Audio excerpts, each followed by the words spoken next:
പലവിധ രോഗങ്ങളാൽ കഷ്ടത അനുഭവിക്കുന്ന ആരുടെയും സഹായമില്ലാതെ കഴിയുന്ന ദമ്പതികൾക്ക് Kerala fire and rescue services Kadappakkada നിലയത്തിലെ സിവിൽ ഡിഫൻസ് സേനാംഗങ്ങൾ വീട് സന്ദർശിച്ച് അവശ്യ സഹായം നൽകി.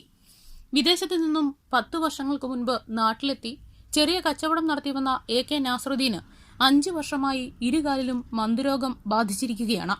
വിവിധ ഹോസ്പിറ്റലിലെ ഡോക്ടർമാരുടെ ചികിത്സയിലൊന്നും ഫലമുണ്ടായില്ല.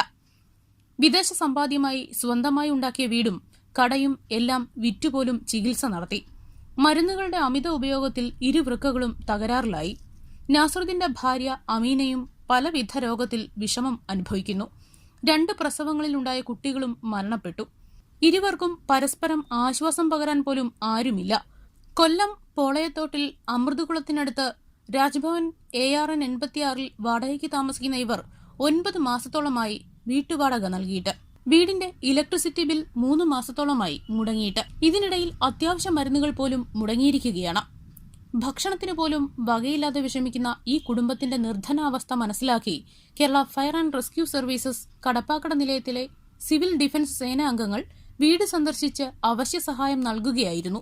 കുടുംബത്തിന്റെ അവസ്ഥ വളരെ ദയനീയമായതിനാൽ സിവിൽ ഡിഫൻസ് സേനയുടെ നേതൃത്വത്തിൽ അവശ്യ മരുന്നുകൾ എത്തിക്കാനുള്ള സംവിധാനം ചെയ്യുമെന്ന് സേനാംഗങ്ങൾ അറിയിച്ചു. സിവിൽ ഡിഫൻസ് കൊല്ലം ജില്ലാ ഡെപ്യൂട്ടി വാർഡൻ നഹാസ് കൊരണ്ടിപ്പള്ളി, സേനാ അംഗങ്ങളായ ഷിബു റാവുത്തർ, ചെങ്കിഷ് ഖാൻ, ഷാജി പാരിപ്പള്ളി എന്നിവരുടെ ടീമാണ് ഭവന സന്ദർശനം നടത്തിയത്. ഫെഡറൽ ബാങ്ക് പോളയത്തോട് ശാഖയിൽ നാസറുദ്ദീന്റെ പേരിൽ അക്കൌണ്ടും തുടങ്ങിയിട്ടുണ്ട്. ന്യൂസ് ടുഡേ, കൊല്ലം.